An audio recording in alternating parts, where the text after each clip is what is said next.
எபிரேயர்களின் நிருபம் 11ஆம் அதிகாரம் நமக்கு பரிச்சயமான ஒரு எல்லோரும் தெரிந்திருந்த வசனமாக இருந்தாலும் வேதவசனம் என்று கூறுவது அந்தந்த காலத்திற்கு ஏற்ற விதமாய் அவருடைய வார்த்தை ஏற்புடையதாக இருக்கிறது. ஏற்ற சமயத்தில் சகாயம் செய்யும் கிருபை என்று சொல்வதிலே ஒரு பங்கு என்னவென்றால், ஏற்ற சமயத்திலே உள்ள வார்த்தைகளை நமக்கு அவர் தருவார் என்பதுதான். ஆகவே இந்த வசனம் 6ஆம் வசனம், விசுவாசம் இல்லாமல் தேவனுக்கு பிரியமாக இருப்பது கூடாத காரியம். ஏனென்றால் தேவனிடத்தில் சேருகிறவன் அவர் உண்டென்றும் அவர் தம்மை தேடுகிறவர்களுக்கு பலன் அளிக்கிறவர் என்றும் விசுவாசிக்க வேண்டும். இதனுடைய பொருள் என்னவென்று சொன்னால், if you want to be godly, தேவ பக்தி உள்ளவர்களாக இருக்கிறேன் என்று இருக்க வேண்டும் என்றால், அல்லது நீங்கள் உங்களை தேவ பக்தி உள்ள மனுஷன் அல்ல மனுஷி என்று சொல்லுவர்களாக இருப்பவர்களாக இருந்தால், அதைத்தான் அவர் சொல்கிறார், தேவனிடத்தில் சேருகிறவன் உங்களை தேவனோடு இணைத்து கொள்கிறவர்கள். ஐ எம் கான்லி, நான் தேவபக்தி உடையவன் என்று சொல்கிறவன், தேவபக்தி என்று அவருடைய நாமத்தை தரித்து கொண்டவன், அவன் தேவனிடத்தில் செல்கிற ஒரு சகோதரியாய் அல்லது ஒரு சகோதரனாய் நீங்கள் இருப்பீர்கள் என்றால், அல்லது if you R A Christian, ஒரு நல்ல ஒரு கிறிஸ்தவர்களாய் நீங்கள் கிறிஸ்துவை அண்டி கொண்டவர்களாக இருந்தால், அவரை சார்ந்து கொண்டவர்களாக இருந்தால் என்ன இருக்கிறது என்று தெரியுமா? அவர்கள் தேவனை விசுவாசிக்க வேண்டும், அவர் உண்டென்று விசுவாசிக்க வேண்டும். அவருடைய பொருள் என்னவென்றால், காட் இஸ் தேர், தேவன் இருக்கிறார் என்று சொல்கின்ற பொதுவான நாத்தியர்கள் அல்ல, இவர்கள் ஆசிரியர்கள் என்று சொல்வதற்காக நீங்கள் கடவுளை நான் விசுவாசிக்கிறேன், நான் ஒன்றும் நாத்தியன் இல்லை என்று அதற்காக அல்ல. தேவன் அந்தந்த காலத்திலே அவர் உண்டென்று அறிய வேண்டும். இப்போதில் ஒரு காலம் என்னவென்று சொன்னால், உலகமே எங்கே பார்த்தாலும் ஒரு பீதி, ஒரு கலக்கம், அது உலகமெங்கும் இருக்கக்கூடிய ஒரு கலக்கம். அந்த கொரோனா என்ற ஒரு நோயானது அது பரவி அது பன்மடங்கு வீரியம் கொண்டதாய் பரவி வருகிறது என்று சொல்கின்ற ஒரு பீதி உண்டாகிறது. இதுபோன்ற நேரத்தில் ஒரு மனுஷன் அவன் பல காலம் தேவன் உண்டென்று வாழ்ந்த அவன் இப்பொழுதும் அவன் தெய்வம் இருக்கிறார், காட் இஸ் தேர், தேவன் உண்டென்று அதை விசுவாசிக்க வேண்டும். அந்தந்த காலத்தில் அப்படி நீங்கள் தேவன் உண்டென்று விசுவாசிக்க அவர் அண்டி வரவில்லை என்று சொன்னால், நீங்கள் தேவனுக்கு பிரியமாக இருப்பது கூடாத காரியம் என்றே இருக்கிறது. இறைவன் அதுபோன்ற ஜனங்கள் மீது பிரியமாக இருக்க மாட்டான். சும்மா சொல்லிக்கொள்கிறான், நான் தேவபக்தி உள்ளவன், நான் நாத்திகன் அல்ல ஆஸ்திகன், இறைவனை நம்புகிறவன், தேவன் உண்டென்று நம்புகிறேன் என்றெல்லாம் சொல்லுகின்ற அவர்கள் நிரூபித்து அதை வாழ்வதில்லை. ஆகவே இதுபோன்ற ஒரு பீதி, கவலை, கலக்கம், என்ன நடக்குமோ என்ற ஒரு அச்சம் என்றெல்லாம் வருகின்ற இந்த கொடுமையான இந்த நாட்களிலே என்னமோ ஏதோ என்று அஞ்சுகின்ற ஒரு செய்தி, துர்ச்செய்தி பரவி வருகின்ற நாட்களிலே விசுவாசிக்கிறவன், தேவனை விசுவாசிக்கிறவன் அவன் யாராக இருக்க வேண்டும் என்றால், தேவனிடத்தில் சேர்ந்தவன், காட்லி மேன், காட்லி விமன், ஒரு தேவ பக்தியில் மனுஷன் அல்லது தேவ பக்தியில் மனுஷன் அல்லது ஒரு கிறிஸ்தவன், தெய்வத்தை நம்பினவன், தேவன் உண்டென்று அறிந்திருக்க வேண்டும். இந்த நேரத்திலேயும் அவன் தெய்வன் உண்டென்று அறிந்திருக்க வேண்டும். அதுபோன்ற ஒரு பகுதி தான் சங்கீத புத்தகத்திலே வாசிக்கிறோம். 47வது அந்த சங்கீதத்திலே இவ்வாறு எழுதப்பட்டிருக்கு. 47ஆம் சங்கீதம், அங்கே 8ஆம் வசனத்திலே வாசிக்கிறோம். என்ன எழுதியிருக்கிறது என்று சொன்னால், தேவன் ஜாதிகளின் மேல் அரசாளுகிறார் என்பதுதான். 7ஆம் வசனத்திலே பூமி அனைத்திற்கும் ராஜா அவர்தான். தேவன் பூமி அனைத்திற்கும் ராஜா. 7ஆம் வசனம். 8ஆம் வசனம், தேவன் நேஷன்ஸ், ஜாதிகள் என்று சொன்னால் மனுஷன் வைத்து கொண்டிருக்கிற ஜாதி என்று அல்ல, நேஷன்ஸ் தேசங்களை ஆளுகை செய்கிறவர் அவர்தான். ஆகவே த லார்ட் ரீனஸ், கர்த்தர் ஆளுகை செய்கிறார் என்பதை அவன் விசுவாசிக்க வேண்டும். என்ன நடந்தாலும் எது நடந்தாலும் ஒரு அரசு ஃபெயிலியராகி இருப்பதை போல் தோன்றினாலும் கூட ஜனங்களை கவனிக்க முடியவில்லை, அவர்களால் தடுப்பூசி கொண்டு வர முடியவில்லை, அல்லது என்னதான் செய்தாலும் ஜனங்கள் செத்து கொண்டிருக்கிறார்கள் என்றெல்லாம் இருக்கிற அந்த காலத்தில் ஒரு மனுஷன் தேவ பக்தியுள்ளனாக இருந்தால், தேவனிடத்தில் கிட்டி சேரியவனாக இருந்தால், அவன் தானும் இந்த செய்தியை உடையவனாக இருப்பான், மற்றவர்களுக்கும் சொல்லுவான். என்ன சொல்லுவான்? தேவன் உண்டு, அவர் இந்த ஜாதி அழுகை செய்கிறார், இந்த நேஷன்ஸ், இந்த தேசத்தை அவர்தான் அழுகை செய்கிறார், பூமி அனைத்திற்கும் அவர்தான் கிங், அவர்தான் அரசன். ஆகவே தெய்வம் ஆளுகை செய்தால் நீங்கள் ஏன் பயப்பட வேண்டும்? ஆளுகையில் நமக்கு இப்போ ஒருவரும் இல்லாவிட்டாலும் சரிதான். எலெக்ஷன் நடந்து இன்னமும் ஆளுகை செய்கிற மந்திரி இல்லை என்று இருந்தாலும் பரவாயில்லை தான். என்ன நடந்தாலும் ஒருவரும் இல்லை என்றதை போல் ஒரு தோற்றத்தில் நீங்கள் இல்லாமல் அவர் உண்டு. யார் அந்த உண்டு? அந்த ஆளுகையிலே இருக்கிற எனக்கென்று ஒருவர் ஆளுகை செய்கிறவர் இருக்கிறார் என்பதுதான். அங்குதான் மனுஷன் தெய்வ பக்தியிலிருந்து அவன் விலகி அவன் பதஷ்டம் அடைகிறான், கவலை கொள்கிறான்.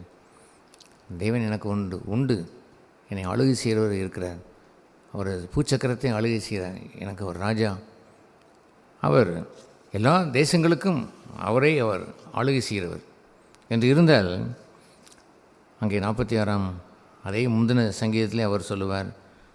46வது சங்கீதத்திலே அவர் சொல்கிறார், ஆகவே தேவன் நமக்கு அடைக்கலமும் பலனும் ஆபத்து காலத்தில் அனுகூலமான துணையுமானவர், ஏற்ற சமயத்துக்குரிய துணையாக இருப்பார். ஆபத்து காலத்தில் ஒரு மனுஷன் இறைவனை போற்றி புகழ்ந்து அவன் ஆராதனைகள் நடத்தி அவன் துதி ஆராதனை என்று வைத்து கொண்டு மகிழ்ந்து கொண்டாடுகின்ற காலங்கள் என்பது வேறு. ஆபத்து காலத்தில், ஆபத்து வருகின்ற நேரத்தில் அவர் உண்டென்று நம்புகிறவன், விசுவாசிக்கிறவன், எனக்கு ஒரு தேவன் உண்டு, அவர் ஆளுகை செய்கிறார், அவருடைய ஆளுகை இல்லாமல் ஒன்றும் நடப்பதில்லை, செம்மையாக ஆளுகை செய்வான் என்று அவர் உண்டென்று ஆளுகை செய்கிற உண்டென்று அவன் விசுவாசித்தான். அவன் இந்த வசனத்தை அவன் சொல்லலாம். சும்மா இருக்கிற காலத்தில் சொல்வதல்ல. அவன் என்ன சொல்கிறான்? தேவன் ஆபத்து காலத்தில் எனக்கு அடைக்கலமும் பலனும், ஆபத்து காலத்தில் அனுகூலமான ஏற்ற சமயத்தில் வந்து உதவி செய்கிறார், துணையாய் அவர் இருக்கிறார்.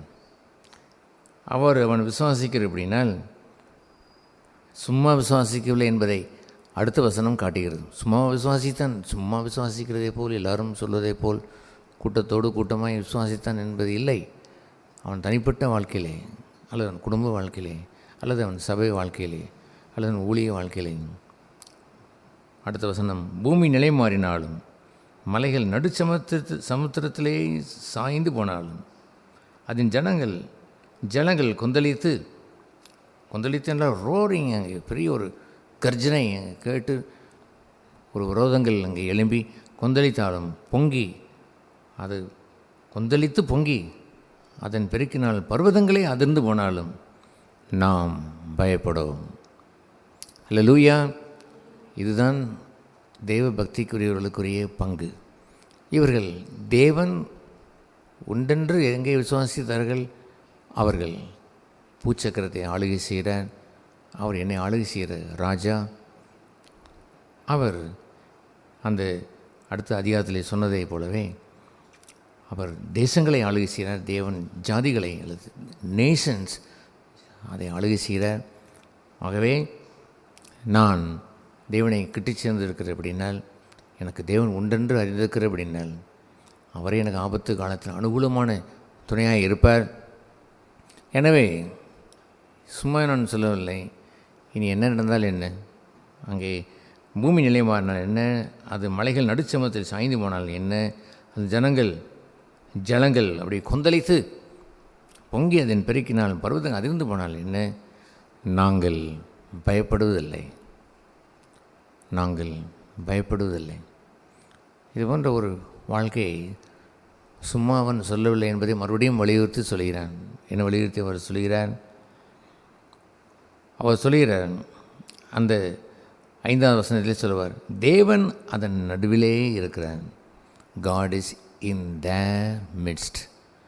பூச்சக்கரத்தை ஆளுகை செய்கிறவர், தேசங்களை ஆளுகை செய்கிறவர், என் வாழ்க்கைக்கு ராஜாவாக இருக்கிறவர், அவனுடைய வாழ்க்கையிலே துன்பங்கள் நடுவிலே இருக்கிறார். எந்த நடுவே இருக்கிறார்? இது போன்ற பூமி நிலை மாறி மலைகள் நடுச்சமுத்திரத்தில் சாய்ந்து போய் ஜலங்கள் கொந்தளித்து பொங்கி அதன் பெருக்கினால் பர்வதங்கள் அசைந்து இருக்கும் பொழுது அவன் பயப்படாதிருப்பதற்குரிய ஒரே ரகசியம், தேவன் அவனுடைய சூழ்நிலையின் மத்தியிலே நடுவிலே இருந்து ஆளுகை செய்கிறார். அல்லேலூயா. இப்படி உங்களுக்கு வாழ்க்கையிலே சம்பவித்து விட்டது என்று சொன்னால் நீங்கள் பாக்கியவான்கள். சும்மா தேவனை நம்புகிறேன் என்று சொல்லிக்கொண்டு ஒரு சிறிய ஒரு அதிர்ச்சி ஏற்பட்டு விட்டால் கூட மனம் உடைந்து சோர்ந்து போய் முடங்கிக் கொள்கின்ற ஜனமாய் அது இருப்பதில்லை. தேவனிடத்திலே செரிகிறவன் அவர் உண்டென்றும் தன்னை தேடியவர்களுக்கு பலன் கொடுக்கிறார் என்றும் நீங்கள் விசுவாசிக்கவில்லை என்றால், விசுவாசம் இல்லாமல் தேவனுக்கு நீங்கள் பிரியமாய் இருக்கவே முடியாது. தனக்கு பிரியமானவர்களுக்கே நித்திரை தருகிறார் என்று எழுதிக்கிறது. அதுபோன்றவர்களுக்கு தான் நிம்மதியை தருவார், சுகத்தை தருவார், விடுதலையை தருவார். நீங்கள் விசுவாசமே இல்லாத ஜனமாக இருந்து அழுது கொண்டிருந்தால், அல்லது சோர்ந்து போய் முடங்கி கொண்டால், அஞ்ஞானிகளைப் போல இருந்தால், அற்ப விசுவாசிகளை என்று தான் கடிந்து கொள்வார். அவர்களை ஏற்றுக்கொள்வதில்லை. அவருடைய அழுகையும் சோர்ந்து போனதையும் முடங்கி கொண்டதையும் மெச்சிக்கொள்வதில்லை. உலகத்தில் வேண்டுமானால் யாராவது கிறிஸ்தவ பாஸ்டர்கள் உள்ளே வந்து மெச்சிக்கொண்டு அழாதீர்கள் என்று சொல்லி ஆறுதல் செய்வதே போல் செய்யலாமே ஒழியே கர்த்தர் செய்ய மாட்டார். ஏன் அவிசுவாசம் கொண்டீர்கள்? ஏன் கர்த்தர் உங்கள் வாழ்க்கையின் நடுவிலே இல்லை? பரவாயில்லை, மலையில் விலகினால் என்ன, அங்கே பூமி நிலைமாறி மலை நடுச்சமத்தில் சாய்ந்து போய் ஜலங்கள் கொந்தளித்து பருவதங்களை எதிர்ந்து போனால் என்ன, ஏன் பயப்பட்டாய் என்று தான் கேட்பார். நீ விசுவாசம் இல்லாமல் தேவனுக்கு பிரியமாக இருப்பது முடியவே முடியாது. கர்த்தரோ தமக்கு பிரியமானவர்களுக்கு தான் நிம்மதியை தருகிறார், ஆறுதலை தருகிறார், விடுதலையை தருகிறார். ஆகவே அதுக்குரிய காரணத்தை என்ன சொன்னார்? தேவன் இந்த சூழ்நிலையின் நடுவிலே நிற்கிறார். அந்த 5வது வசனம் மிக முக்கியமானது. தேவன் அதன் நடுவிலே இருக்கிறார். உற்று பாருங்கள், அங்கே நடுவில் அவர் இருக்கிறாரா? உங்கள் வாழ்க்கையில் உள்ள அங்கே அனல் கொண்ட போல் 7 மடங்கு நெருப்பு போல் இருந்தாலும் பரவாயில்லை. நீங்கள் நடுவிலே அங்கே இருக்கும், அங்கே நெருப்பில் போடப்பட்டாலும் உற்று பாருங்கள், அங்கே தேவன் இருக்கிறாரா? அங்கே தானியேல் அந்த புத்தகத்திலே சாத்ராக், மேஷாக், ஆபேத்நேகோ என்ற இந்த 3 பேர் கொடுமையான அக்னியிலே கிடந்த பொழுது உற்று பார்த்த பொழுது அங்கே அவர்கள் நடுவே ஒருவர் நின்றார். தங்களை ஆளுகை செய்வர் கூட நிற்கிறார் என்பதை அவர்கள் அறிந்திருந்தார்கள். ஆகவே அப்படி இருந்த பொழுதுதான் அது அசையாது. அவனுடைய வாழ்க்கை அசைந்து போகாது, விசுவாசம் அசையாது, அவன் நிலைத்திருப்பான். எனவே அவர் தொடர்ந்தவர் அவர் கூறும்பொழுது அவர் கூறுவார், என்ன அவர் சொல்லுவான்? அந்த 4ஆம் வசனத்திலே ஒரு நதி உண்டு, அது நீர்க்கால்கள் தேவனுடைய நகரத்தையும் உன்னதமானவர் வாசம் பண்ணும் பரிசுத்த ஸ்தலத்தையும் சந்தோஷிப்பிக்கும். இத்தனை கொந்தளிக்கிற அலைகளும் கொந்தளிக்கிற சமுத்திரமும் இருக்கும் பொழுது அங்கே ஒரு ஆச்சரியம் என்னவென்றால், அவன் அருகே ஒரு நதி ஓடுகிறது. அந்த நதியிலே தான் அவர் வாசம் செய்கிறார். அந்த ஒரு நதி உண்டு, அந்த நீர்க்கால்கள் தேவனுடைய பிள்ளைகளையும் அவன் நகரத்தையும் உன்னதமானவர் தான் வாசம் செய்கிற நடுவில் இருக்கிற அந்த மனுஷனையும் அந்த பரிசுத்த வீட்டையும் ஸ்தலத்தையும் அவனையும் சந்தோஷிக்க செய்வார். கொந்தளிக்கிற இந்த இடத்துல ஒரு நதி உண்டோ? நதி என்பது மென்மையாக ஓடுகின்ற சலசல என்று ஓடுகின்ற அமைதியான நதியை கொண்டு போய் எங்கே ஒரு வைத்து சொல்கிறார் பாருங்கள். கொந்தளிப்பு வந்தாலும் தேவன் அது நடுவிலே இருந்தால் ஒரு நதி உண்டாகும். அந்த நதியில் தான் அவர் வாசம் செய்வார். சமாதானம் இல்லாமல் கொந்தளிப்பு கொண்ட ஒரு மனுஷனிடத்திலே அவர் வாசம் செய்வதே இல்லை. முதலாவதாக கொந்தளிப்பை அமர்த்துங்கள், பின்பு சூழ்நிலைக்குள் அவர் வருவார், விடுதலை தருவார். நீங்களே கொந்தளித்திருந்தால் உங்களுடைய வாழ்க்கையிலே அவர் பிரவேசிக்கவே மாட்டார். அங்கே ஒரு நதியை உண்டாக்கி தர மாட்டார். கொந்தளித்து போன அந்த சமுத்திரத்தின் நடுவில் எங்கே நதி உண்டு, எங்கே நதி உண்டாக அமைதியாக எங்கே போகும். ஆனால் அப்படி ஒரு நதி அங்கே இருந்தபடினால் அது அசைவதில்லை. கர்த்தர் அங்கே இருந்து உயர்ந்த அடைக்கலமாய் இருப்பார். 7ஆம் வசனத்தில் சேனையிலேயும் கர்த்தர் நம்மோடு இருக்கிறார், யாக்கோபின் தேவன் நமக்கு உயர்ந்த அடைக்கலமாய் இருப்பார். எவ்வளவு உயர்ந்த பிரச்சனை இருந்தாலும் அதற்கெல்லாம் உயர்ந்து இருப்பார். அரசாட்சி செய்கிற அவர் உயர்ந்த ராஜாவாக இருக்கிறபடி நான் உயர்ந்த அடைக்கலமாக இருந்து பாதுகாப்பார். அல்லேலூயா. உலக ஜனங்களோ லூக்கா 21 அதிகாரத்தை நாம் பார்க்கும் பொழுது ஒரு துயரமான ஒரு பகுதி அங்கே எழுதியிருக்கும். லூக்கா 21 அங்கே அவர் கூறும் பொழுது துர்ச்செய்தி என்று வருகின்ற அநேகம் பகுதியிலே அவர் அங்கே விளக்கமாக அதை ஆண்டவர் சொல்லுவார். இந்த உலகத்தில் அப்படி ஒரு துர்ச்செய்தி வரும் என்று அவர் சொன்னார். எங்கு பார்த்தாலும் அங்கே பஞ்சமும் அல்லது பூமி நிலநடுக்கமும், அங்கே யுத்தங்களும், அங்கே ஏராளமான துயரங்களும் சம்பவிக்கும். அவர் சொன்னார், வானத்தின் அந்த 25 சூரியனிலும் சந்திரனிலும் நட்சத்திரங்களிலும் அடையாளங்கள் தோன்றும், என்னென்னமோ நடப்பதை போல் தோன்றும், பூமியின் மேலுள்ள ஜனங்களுக்கு தத்தளிப்பும் இடுக்கண்ணும் உண்டாகும். அது வானத்தில் உள்ள அடையாளங்கள், அது வேறு விஷயம். ஆனால் பூமியில் உள்ள மக்களுக்கு இதெல்லாம் கண்டு அதையெல்லாம் கேள்விப்பட்டு தத்தளிப்பு உண்டாகிவிடும். அவர் தத்தளிக்கிறார்கள். ஆகவே அந்த லூக்கா 21 அந்த அதிகாரத்திலே பூமியின் மேல் உள்ள ஜனங்களுக்கு தத்தளிப்பும் இடுக்கணும் உண்டாகும் என்று அவர் கூறி அந்த 26 வசனத்தில் எப்படி ஜனங்களை பற்றி அவர் சொல்கிறார் பாருங்கள். வானத்தின் சத்துவங்கள் அசைக்கப்படும், அதனாலே பூமியின் மேல் வரும் ஆபத்துகளுக்கு பயந்து எதிர்பார்த்து இருக்கிறபடினால், பயந்து பூமியிலே வருகின்ற அவர்கள் கேள்விப்படுகின்ற ஆபத்துகள், அதுபோன்ற ஒரு ஆபத்து ஒன்று தான் இந்த நாம் கேள்விப்படுகின்ற இந்த கொரோனா ஆபத்து அங்கே வருகிறது என்று அவர்கள் அறியும் பொழுது அவர்கள் பூமியில் ஜனங்கள் அனைவரும், தேவனை அறியாத ஜனங்கள் அனைவரும், விசுவாசம் இல்லாத ஜனங்கள் அனைவரும் பயந்து எதிர்பார்த்திருப்பார்கள். நமக்கு வந்து விடுமோ, பிள்ளைகளுக்கு வந்து விடுமோ, என்னுடைய பிற பிள்ளைகளுக்கு வந்து விடுமோ என்றெல்லாம் பயந்து எதிர்பார்த்து இருப்பார்கள். வந்து விடுமோ என்று எதிர்பார்க்கிற ஒரு ஜனம் என்று இருக்கிறது பாருங்கள். பயத்திற்கு பிறகு வருகிறது தான் இந்த எதிர்பார்ப்பு.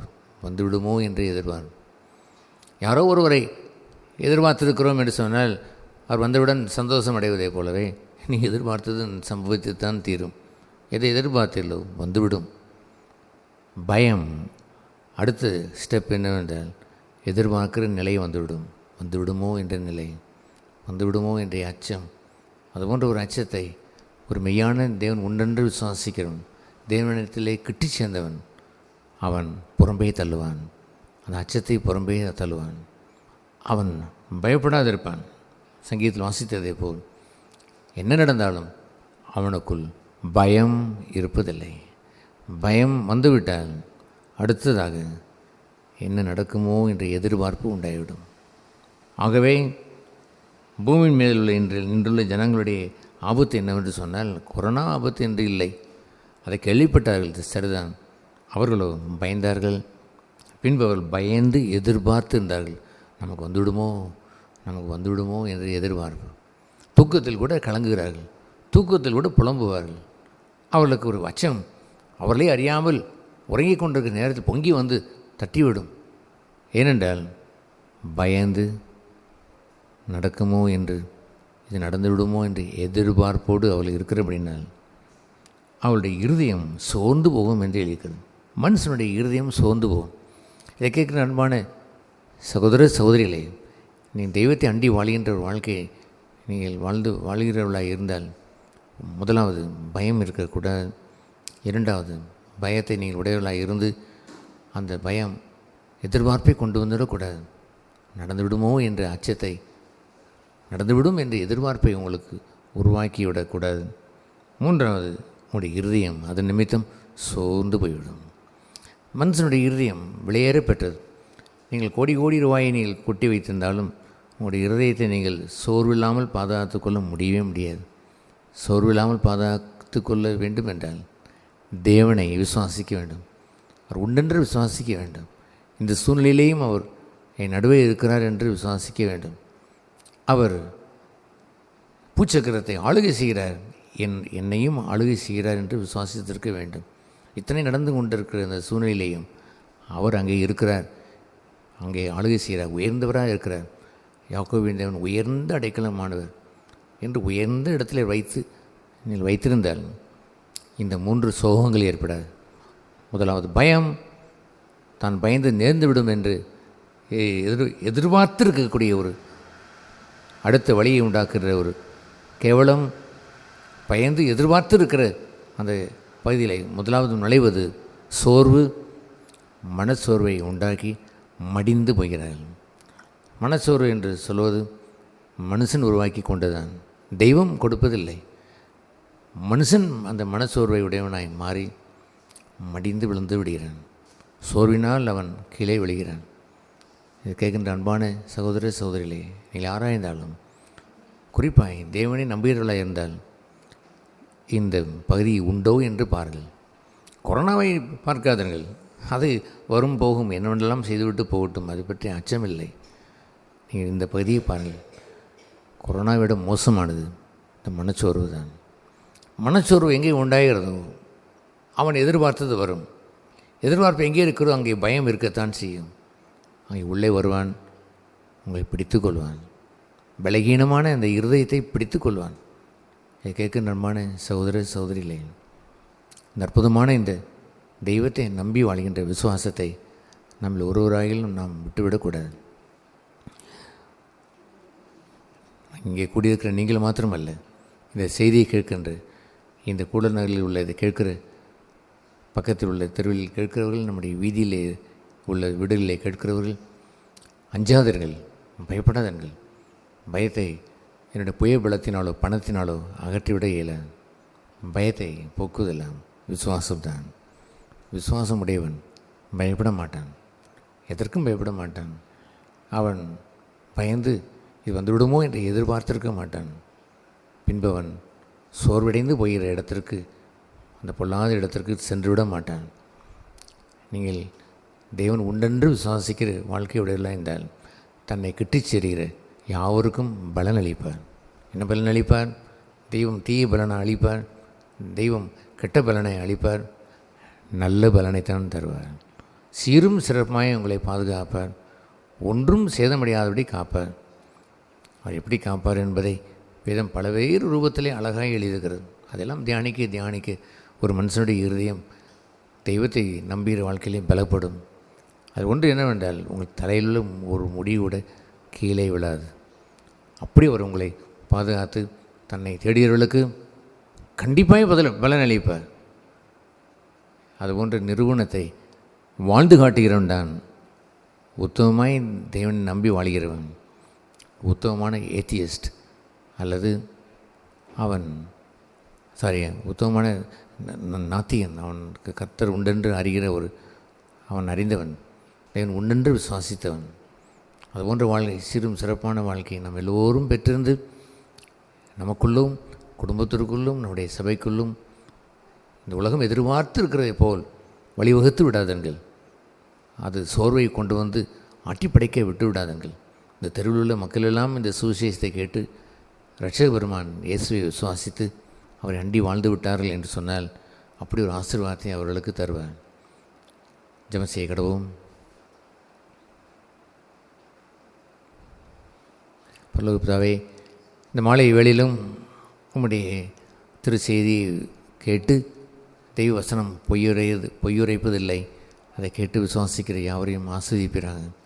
எல்லோருடைய இருதயத்தையும் நீ ஸ்திரப்படுத்துகிறாங்க. உம்முடைய ஜனத்தை நீ பலப்படுத்துகிறாங்க. உம்முடைய ஜனத்தில் ஒருவராயிலும் அச்சமற்றவர்களாயும் வாழ உதவி செய்தலும், ஒருவராயிலும் அவர்கள் பயத்தை எதிர்பார்த்துக்கிறவர்களாய் மாறிவிடக்கூடாது. ஒருவராயிலும் இந்த சூழ்நிலை தேவன் உண்டு, எங்கள் ஆளுகை செய்கிறார் என்பதை மறந்து போய்விடக்கூடாது. ஒருவராயிலும் தன்னை தேடுகிற எங்களுக்கு நல்ல பலனை தருகிறவர் என்பதை அறியாதவர்களாய் போய்விடக்கூடாது. தேவன் எங்கள் பலனும் ஆபத்து காலத்தில் அனுகூலமான துணையானவர் என்பதை வேரூன்றி விசுவாசித்திருக்கு யாவருக்கும் கிருபை செய்தலும் ஆசீர்வதித்தலும் இயேசு நாமத்தில் பிதாவே, ஆமென்.